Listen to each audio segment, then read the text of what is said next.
स्वागत है आपका सिलेक्शन ड्रीम के यूट्यूब चैनल पर। हम आपके लिए लेकर आए हैं एमपी पुलिस कांस्टेबल एग्जाम 2025 की तैयारी के लिए प्रैक्टिस सेट। इसमें हम आपको करवाएंगे जीके से संबंधित महत्वपूर्ण प्रश्न, उनसे संबंधित कुछ तथ्य। इसीलिए चैनल को सब्सक्राइब करें और ज़्यादा से ज़्यादा शेयर करें। साथ ही जिसने पिछली वीडियो नहीं देखी है वो पिछली वीडियो भी देख ले, क्योंकि इसमें इतने सारे महत्वपूर्ण तथ्य हैं कि इससे बाहर कुछ भी जाने की कोई संभावना नहीं रहती है। इसीलिए चैनल पर बने रहें। जिसने PYQ सीरीज़ भी चला रहे हैं हमारे चैनल पर, जिसने वो नहीं देखी है वो भी देख लें, क्योंकि PYQ भी इम्पोर्टेंट रहते हैं एग्ज़ाम के लिए।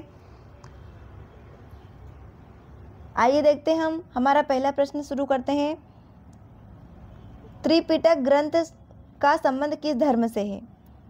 त्रिपिटक ग्रंथ का संबंध है बौद्ध धर्म से। इसके कुछ फैक्ट देख लेते हैं। त्रिपिटक का शाब्दिक अर्थ है 3 टोकरियाँ। इसमें विनय पिटक, सुत्त पिटक और अभिधम्म पिटक शामिल है। बौद्ध परिषद, कुल 4 बौद्ध परिषद हुई। चौथी परिषद जो है कुषाण शासक कनिष्क के समय में हुई थी। बुद्ध का जन्म हुआ था लुम्बिनी, नेपाल में। जैन धर्म, इसके मुख्य ग्रंथ को आगम कहा जाता है। जैन धर्म के त्रिरत्न सम्यक ज्ञान, सम्यक दर्शन और सम्यक आचरण है। अगला प्रश्न देखेंगे। किस गुप्त शासक को भारत का नेपोलियन कहा जाता है? भारत का नेपोलियन कहा जाता है समुद्रगुप्त को। इससे संबंधित कुछ फैक्ट देखते हैं। भारत का नेपोलियन, यह उपाधि इतिहासकार VA स्मिथ ने दी थी। समुद्रगुप्त के सिक्के ये उन्हें वीणा बजाते हुए दर्शाते हैं, जिससे उनके संगीत प्रेम का पता चलता है। इलाहाबाद स्तंभ लेख, यह समुद्रगुप्त की विजयों और नीतियों का वर्णन करता है। नवरत्न जो है चंद्रगुप्त द्वितीय, जिसे विक्रमादित्य कहते हैं, के दरबार में थे, जैसे कालिदास और वराहमिहिर। हुणों का आक्रमण स्कंदगुप्त के शासनकाल में हुणों का सफल प्रतिरोध हुआ। अगला प्रश्न देखते हैं। स्वराज मेरा जन्मसिद्ध अधिकार है। स्वराज मेरा जन्मसिद्ध अधिकार है और मैं इसे लेकर रहूंगा, यह कथन किसका है? यह कथन है बाल गंगाधर तिलक का। उनसे संबंधित कुछ फैक्ट देखते हैं। ये गरम दल के नेता थे। गरम दल के नेता में शामिल थे बाल गंगाधर तिलक, लाला लाजपत राय और विपिन चंद्र पाल, जिन्हें लाल बाल पाल के नाम से जाना जाता है। इन्होंने पत्रिकाएं लिखी, मराठा और केसरी पत्रिकाएं शुरू की थी। महात्मा गांधी का नारा था करो या मरो, यह दिया था उन्होंने भारत छोड़ो आंदोलन के दौरान। आजाद हिंद फौज, इसकी स्थापना में सुभाष चंद्र बोस का महत्वपूर्ण योगदान है।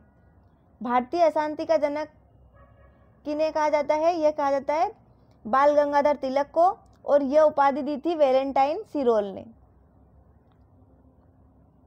अगला प्रश्न है हमारा। 1919 में हुए जलियांवाला बाग हत्याकांड के समय भारत का वायसराय कौन था? उस टाइम भारत का वायसराय था लॉर्ड चेम्सफोर्ड। इससे संबंधित कुछ तथ्य देखेंगे। जलियांवाला बाग हत्याकांड हुआ था 13 अप्रैल 1919 को। इसका कारण था रोलेट एक्ट के विरोध में अमृतसर के जलियांवाला बाग में शांतिपूर्ण सभा पर गोलीबारी हुई, और इस घटना की जांच के लिए आयोग बनाया गया था, हंटर कमीशन। रविंद्रनाथ टैगोर ने इस घटना के विरोध में अपनी नाइटहुड की उपाधि को लौटा दी थी। लॉर्ड कर्जन, इसके समय बंगाल का विभाजन हुआ था, जो कि 1905 में हुआ था। अगला प्रश्न देखेंगे। दक्षिण भारत के प्रसिद्ध राष्ट्रकूट वंश का संस्थापक कौन था? राष्ट्रकूट वंश का संस्थापक था दंतीदुर्ग। इसके कुछ फैक्ट देखेंगे। राष्ट्रकूटों की राजधानी थी मान्यखेत। एलोरा के कैलाश मंदिर का निर्माण राष्ट्रकूट शासक कृष्ण प्रथम ने करवाया था। पल्लव वंश, इसकी राजधानी कांचीपुरम थी। विक्रमांक देव चरित्र, इस प्रसिद्ध ग्रंथ की रचना विल्हण ने चालुक्य राजा विक्रमादित्य षष्ठम के जीवन पर की थी। चोल वंश, इसकी राजधानी तंजौर थी और यह अपने स्थानीय स्वशासन प्रणाली के लिए प्रसिद्ध था। अगला प्रश्न देखेंगे। भारतीय संविधान में राज्यपाल का पद किस देश के संविधान से लिया गया है? भारतीय संविधान में राज्यपाल का पद लिया गया है कनाडा से। इससे संबंधित कुछ फैक्ट देखेंगे। ब्रिटेन से लिया गया है संसदीय प्रणाली, एकल नागरिकता और विधि का शासन। अमेरिका, इससे लिया गया है मौलिक अधिकार और न्यायिक पुनरावलोकन। जर्मनी से लिया गया है आपातकाल के दौरान मौलिक अधिकारों का निलंबन। उपराष्ट्रपति का पद, यह अमेरिका के संविधान से लिया गया है। आपातकाल जो है भारतीय संविधान के भाग 18 में आपातकाल के प्रावधान है। अगला प्रश्न है, डॉक्टर BR अम्बेडकर की अध्यक्षता में संविधान की प्रारूप समिति का गठन कब किया गया था? संविधान की प्रारूप समिति का गठन किया गया था 29 अगस्त 1947 को। इसके संबंधित कुछ फैक्ट देखते हैं। प्रारूप समिति के सदस्य कितने थे? तो 7 सदस्य थे, जिसमें अध्यक्ष भी शामिल थे। संविधान सभा के स्थायी अध्यक्ष थे डॉक्टर राजेंद्र प्रसाद, जो कि 11 दिसंबर 1946 को चुने गए थे। संविधान कब अपनाया था? संविधान अपनाया था 26 नवंबर 1949 को। संविधान लागू हुआ था 26 जनवरी 1950 को। उद्देश्य प्रस्ताव, इसे जवाहरलाल नेहरू ने 13 दिसंबर 1946 को प्रस्तुत किया था। अगला प्रश्न है, भारतीय संविधान का कौन सा अनुच्छेद प्रेस की स्वतंत्रता सुनिश्चित करता है? तो वो है अनुच्छेद 19(1)(a). इसके कुछ फैक्ट देखते हैं। अनुच्छेद 19 यह अभिव्यक्ति की स्वतंत्रता से संबंधित है, जिसमें प्रेस की स्वतंत्रता निहित है। अनुच्छेद 21 यह जीवन का अधिकार और व्यक्तिगत स्वतंत्रता प्रदान करता है। अनुच्छेद 14 यह कानून के समक्ष समानता से संबंधित है। अनुच्छेद 30 यह अल्पसंख्यकों के शिक्षण संस्थानों की स्थापना का अधिकार देता है। मौलिक अधिकारों की संख्या, वर्तमान में मौलिक अधिकारों की संख्या 6 है और मूल संविधान में 7 थे। अगला प्रश्न देखेंगे, सर्वोच्च न्यायालय के न्यायाधीशों की सेवानिवृत्ति की आयु कितनी होती है? सर्वोच्च न्यायालय के न्यायाधीशों की सेवानिवृत्ति की आयु होती है 65 वर्ष। इसके कुछ फैक्ट देखेंगे। उच्च न्यायालय के न्यायाधीशों की सेवानिवृत्ति की आयु होती है 62 वर्ष। सर्वोच्च न्यायालय का अनुच्छेद 124 में सर्वोच्च न्यायालय के गठन का उल्लेख है। न्यायाधीशों की नियुक्ति भारत के राष्ट्रपति द्वारा की जाती है। सर्वोच्च न्यायालय, इसे संविधान का संरक्षक कहा जाता है। पहली महिला न्यायाधीश न्यायमूर्ति M. फातिमा बीवी थी। अगला प्रश्न है, किसी राज्य की विधान परिषद के सदस्यों का कार्यकाल कितना होता है? तो किसी राज्य की विधान परिषद के सदस्यों का कार्यकाल होता है 6 वर्ष का। विधान परिषद यह एक स्थायी सदन है जो कभी भंग नहीं होती। सदस्य की सेवानिवृत्ति, विधान परिषद के 1/3 सदस्य हर 2 वर्ष में सेवानिवृत्त होते हैं। राज्य विधानमंडल, इसमें राज्यपाल, विधानसभा और विधान परिषद जिस भी राज्य में है शामिल होते हैं। विधानसभा का कार्यकाल सामान्यतः 5 वर्ष का होता है। द्विसदनी राज्य, भारत के कुछ ही राज्यों में विधान परिषद है, जैसे कि उत्तर प्रदेश, महाराष्ट्र आदि में। अगला प्रश्न देखेंगे, विश्व का सबसे बड़ा प्रवाल भित्ति तंत्र कहाँ स्थित है? विश्व का सबसे बड़ा प्रवाल भित्ति तंत्र स्थित है ग्रेट बैरियर रीफ, जो कि ऑस्ट्रेलिया में है।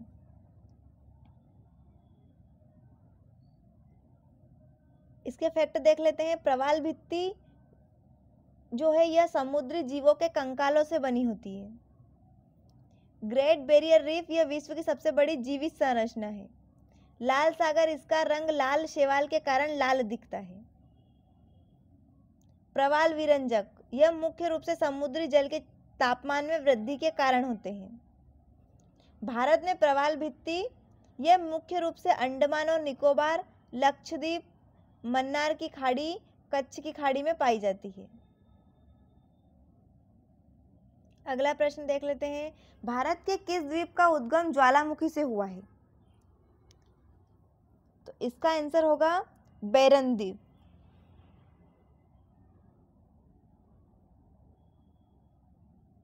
बैरन द्वीप जो है यह अंडमान द्वीप समूह में स्थित है। और ये भारत का एकमात्र सक्रिय ज्वालामुखी है। भारत का एकमात्र सक्रिय ज्वालामुखी क्या है? बेरन द्वीप। लक्षद्वीप यह प्रवाल से बना एक द्वीप समूह है। नारकोडम द्वीप यह एक सुप्त ज्वालामुखी द्वीप है। श्रीहरिकोटा यहाँ इसरो का लॉन्चिंग पैड स्थित है। यह आंध्र प्रदेश के तट पर है। पंबन द्वीप यह भारत और श्रीलंका के बीच स्थित है। अगला प्रश्न देखेंगे, किस नदी को बिहार का शोक कहा जाता है? बिहार का शोक कहा जाता है कोसी नदी को। बिहार का शोक कोसी नदी को मार्ग बदलने की प्रवृत्ति के कारण कहा जाता है। बंगाल का शोक कहा जाता है दामोदर नदी को। भारत की सबसे लंबी नदी है गंगा नदी और इसकी लंबाई है 2525 किलोमीटर। प्रायद्वीपीय भारत की सबसे लंबी नदी, प्रायद्वीपीय भारत की सबसे लंबी नदी है गोदावरी नदी और इसे दक्षिण भारत की गंगा या दक्षिण गंगा के नाम से भी जाना जाता है। ब्रह्मपुत्र नदी है, इसे तिब्बत में यारलुंग चांगपो कहा जाता है। अगला प्रश्न देखेंगे, सूर्य की सबसे बाहरी परत को क्या कहा जाता है? सूर्य की सबसे बाहरी परत को कहा जाता है कोरोना। कोरोना यह केवल सूर्य ग्रहण के समय दिखाई देती है। सूर्य का प्रकाश इसे पृथ्वी तक पहुंचने में लगभग 8 मिनट 20 सेकंड का समय लगता है। सूर्य की ऊर्जा का स्रोत है नाभिकीय संलयन। तारों का रंग उसके तापमान को दर्शाता है। पृथ्वी का घनत्व सभी ग्रहों के घनत्व से सर्वाधिक है। अगला प्रश्न है, भारत के किस राज्य में चाय का उत्पादन सर्वाधिक होता है? सबसे अधिक उत्पादन होता है भारत में चाय का असम। इसके कुछ फैक्ट देखते हैं। चाय के लिए उपयुक्त मिट्टी लेटेराइट मिट्टी है। दार्जिलिंग चाय, इसे भारत में पहला जीआई टैग मिला था। कॉफी उत्पादन भारत में सर्वाधिक कर्नाटक में होता है। जूट उत्पादन है भारत में सर्वाधिक पश्चिम बंगाल में होता है। और सोने का रेशा किसे कहा जाता है? जूट को कहा जाता है। अगला प्रश्न है, भारतीय रिजर्व बैंक का मुख्यालय कहाँ स्थित है? भारतीय रिजर्व बैंक का मुख्यालय स्थित है मुंबई में। अगला प्रश्न देखेंगे, आरबीआई की स्थापना 1 अप्रैल 1935 में को हुई थी कोलकाता में। इसका मुख्यालय 1937 में कोलकाता से मुंबई स्थानांतरित कर दिया गया।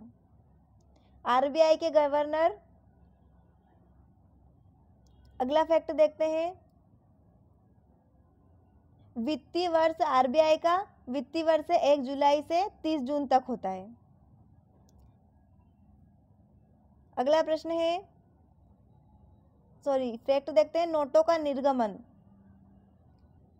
1 रुपए के नोट को छोड़कर सभी नोटों का निर्गमन आरबीआई करता है और 1 रुपए का नोट का वित्त मंत्रालय जारी करता है।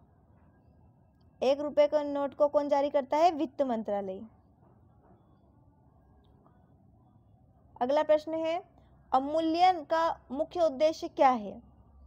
अवमूल्यन का मुख्य उद्देश्य है निर्यात को प्रोत्साहित करना।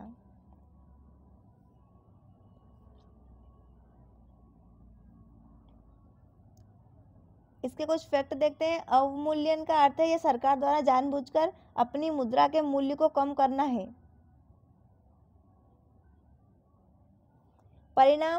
इसका परिणाम होता है घरेलू उत्पाद सस्ते हो जाते हैं जिससे निर्यात को बढ़ावा मिलता है। भारत में अब तक 3 बार मुद्रा का अवमूल्यन किया गया। IMF और विश्व बैंक, इसका मुख्यालय वाशिंगटन डीसी में है। मानव विकास सूचकांक, इसे शिक्षा, स्वास्थ्य और प्रति व्यक्ति आय जैसे कारकों को शामिल किया जाता है। अगला प्रश्न देखते हैं, भारत में श्वेत क्रांति के जनक के रूप में किसे जाना जाता है? श्वेत क्रांति के जनक के रूप में जाना जाता है डॉक्टर वर्गीस कुरियन को। इसके कुछ फैक्ट देखेंगे। श्वेत क्रांति, इसका संबंध दुग्ध उत्पादन से है। दूध उत्पादन में भारत का स्थान है विश्व में सब पहला। हरित क्रांति के जनक जो है एम.एस. स्वामीनाथन है। पीली क्रांति, इसका संबंध तिलहन उत्पादक से है। जीडीपी में योगदान, भारतीय अर्थव्यवस्था में सेवा क्षेत्र का योगदान सर्वाधिक है। अगला प्रश्न देखेंगे हम, उपभोक्ता संरक्षण अधिनियम भारत में कब लागू हुआ था? तो ये लागू हुआ था 1986 में। इसके कुछ फैक्ट देखेंगे। उपभोक्ता दिवस मनाया जाता है 24 दिसंबर को। उपभोक्ता दिवस जो 24 दिसंबर को मनाया जाता है वो राष्ट्रीय उपभोक्ता दिवस है, और विश्व उपभोक्ता दिवस मनाया जाता है 15 मार्च को। नया अधिनियम उपभोक्ता संरक्षण अधिनियम 2019 में लाया गया है, जिससे 1986 के अधिनियम की जगह ली। उपभोक्ता अधिकार सुरक्षा, सूचना, चयन, सुनवाई और निवारण का अधिकार है। काला धन, यह वह आय है जिस पर सरकार को टैक्स नहीं दिया गया है। अगला प्रश्न देखेंगे, भारत में गरीबी को मापने के लिए किस समिति की सिफारिश का पालन किया जाता है? तो इसका आंसर होगा तेंदुलकर समिति। तेंदुलकर समिति, इसकी सिफारिश को आधिकारिक तौर पर 2011-12 तक गरीबी आकलन के लिए अपनाया गया था। गरीबी रेखा भारत में अब उपभोग व्यय के आधार पर गरीबी रेखा का निर्धारण किया जाता है। नरसिम्हन समिति, इसका संबंध बैंकिंग क्षेत्र में सुधारों से है। केलकर समिति, इसका संबंध कर सुधारों से है। और नीति आयोग का उद्देश्य, यह सहकारी संघवाद के सिद्धांत पर कार्य करता है। अगला प्रश्न है हमारा, दाब की एसआई इकाई क्या है? दाब की एसआई इकाई है पास्कल। इससे संबंध में कुछ फैक्ट देखते हैं। दाब का सूत्र होता है बल बटे क्षेत्रफल। बल की इकाई है न्यूटन। कार्य या ऊर्जा की इकाई, एसआई इकाई है जूल। शक्ति की एसआई इकाई है वाट। बैरोमीटर, इसका उपयोग वायुमंडलीय दाब को मापने के लिए किया जाता है। एक्स्ट्रा फैक्ट को बिल्कुल भी स्किप मत करना, क्योंकि एक्स्ट्रा फैक्ट जो है आपके एग्जाम के लिए बहुत ही इंपॉर्टेंट है। इसमें से भी प्रश्न बन सकते हैं। अगला प्रश्न देख लेते हैं, उस प्रक्रिया का क्या नाम क्या है जिसके द्वारा पौधे अपना भोजन तैयार करते हैं? तो उसे कहते हैं प्रकाश संश्लेषण। अगला प्रश्न देखेंगे, आवश्यक तत्व प्रकाश संश्लेषण के लिए कार्बन डाइऑक्साइड, जल, सूर्य का प्रकाश और क्लोरोफिल आवश्यक है।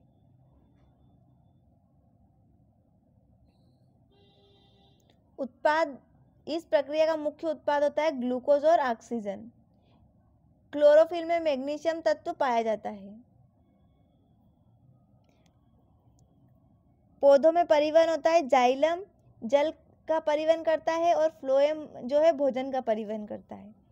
माइटोकॉन्ड्रिया को कोशिका का पावर हाउस कहा जाता है। पेंसिल में इस्तेमाल होने वाला मुख्य पदार्थ क्या है? तो पेंसिल में इस्तेमाल होता है ग्रेफाइट।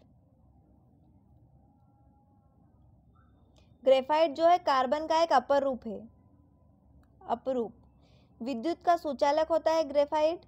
अधातु होते हुए भी विद्युत का सुचालक है। हीरा, यह कार्बन का एक अन्य रूप है जो सबसे कठोर प्राकृतिक पदार्थ है। सिलिकॉन, इसका उपयोग सेमीकंडक्टर और कंप्यूटर चिप बनाने में होता है। फास्फोरस, इसका उपयोग माचिस बनाने में किया जाता है, सफेद और लाल फास्फोरस का। अगला प्रश्न देखते हैं, किस ग्रंथि को तीसरी आंख भी कहा जाता है? तो किसे कहा जाता है? पीनियल ग्रंथि को। इसके संबंध में कुछ फैक्ट देख लेते हैं। पीनियल ग्रंथि यह मेलाटोनिन हार्मोन स्रावित करती है, जो सोने और जागने के चक्र को नियंत्रित करती है। पीयूष ग्रंथि, इसे मास्टर ग्रंथि कहते हैं। एड्रिनल ग्रंथि, इसे फाइट और फ्लाइट हार्मोन स्रावित करने के कारण आपातकालीन ग्रंथि कहते हैं। इंसुलिन जो है यह अग्नाशय से स्रावित होता है। हार्मोन, ये रासायनिक संदेशवाहक होते हैं जो अंतःस्रावी ग्रंथियों द्वारा स्रावित होते हैं। अगला प्रश्न देख लेते हैं, आवृत्ति का एसआई इकाई क्या है? तो आवृत्ति की एसआई इकाई है हर्ट्ज। इसके फैक्ट देखते हैं, श्रवण सीमा मनुष्य के सुनने की सामान्य सीमा होती है 20 हर्ट्ज से 20,000 हर्ट्ज तक। अपश्रव्य तरंगे जो होती है 20 हर्ट्ज से कम होती है आवृत्ति वाली, और पराश्रव्य तरंगे जो होती है 20,000 हर्ट्ज से अधिक आवृत्ति वाली तरंगे होती है, जिसे कुत्ते और चमगादड़ सुन सकते हैं, मनुष्य नहीं सुन सकते। विद्युत प्रतिरोध की इकाई जो होती है ओम होती है। विद्युत आवेश की इकाई है कूलाम। अगला प्रश्न देखते हैं, राष्ट्रीय हरित न्यायाधिकरण की स्थापना किस वर्ष हुई? तो इसकी स्थापना हुई थी सन 2010 में। एनजीटी का उद्देश्य है पर्यावरण संरक्षण और वनों के संरक्षण से संबंधित मामलों को प्रभावी ढंग से निपटाने के लिए स्थापित किया गया था। एनजीटी का मुख्यालय नई दिल्ली में है और बायोलॉजिकल डाइवर्सिटी एक्ट 2002 में लागू हुआ। पर्यावरण संरक्षण अधिनियम 1986 में लागू हुआ। भारत, ऑस्ट्रेलिया और न्यूजीलैंड के बाद एनजीटी स्थापित करने वाला तीसरा देश है। अगला प्रश्न देखेंगे, ओजोन छिद्र की खोज सबसे पहले कहाँ हुई थी? तो ओजोन छिद्र की सबसे पहले खोज हुई थी अंटार्कटिका के ऊपर। इससे संबंधित कुछ फैक्ट देखते हैं। ओजोन छिद्र ये वास्तव में छिद्र नहीं बल्कि ओजोन परत का पतला होना है। इसका मुख्य कारण है क्लोरोफ्लोरोकार्बन CFC गैस है। मॉन्ट्रियल प्रोटोकॉल यह ओजोन परत को नष्ट करने वाले पदार्थों को चरणबद्ध तरीके से समाप्त करने से संबंधित है। पराबैंगनी किरणें हैं, ये त्वचा कैंसर का कारण बन सकती है। ओजोन परत यह वायुमंडल के समताप मंडल में पाई जाती है। बाघों का घनत्व सबसे अधिक किस राष्ट्रीय उद्यान में है? बाघों का घनत्व सबसे अधिक है बांधवगढ़ राष्ट्रीय उद्यान में। बांधवगढ़ राष्ट्रीय उद्यान जो है यह उमरिया जिले में स्थित है और यह 32 पहाड़ियों से घिरा हुआ है। कान्हा यह मध्य प्रदेश का सबसे बड़ा राष्ट्रीय उद्यान है। टाइगर स्टेट मध्य प्रदेश को भारत का टाइगर स्टेट कहा जाता है क्योंकि इसमें सर्वाधिक बाघ है। प्रोजेक्ट टाइगर, इसकी शुरुआत भारत में 1973 में हुई। सफेद बाघ ये पहली बार रीवा क्षेत्र में पाए गए थे। अगला प्रश्न है हमारा, क्योटो प्रोटोकॉल का संबंध मुख्य रूप से किससे है?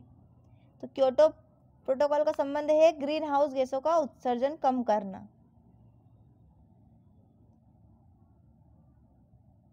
एक्स्ट्रा फैक्ट देख लेते हैं इसको। क्योटो प्रोटोकॉल यह 1997 में अपनाया गया था। मॉन्ट्रियल प्रोटोकॉल यह ओजोन परत से संबंधित है। पेरिस समझौता यह 2015 में जलवायु परिवर्तन को सीमित करने के लिए किया गया था। कार्बन क्रेडिट यह क्योटो प्रोटोकॉल से जुड़ी एक अवधारणा है।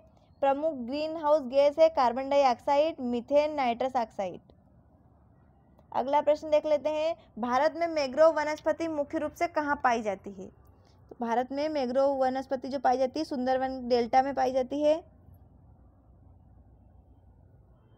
और इससे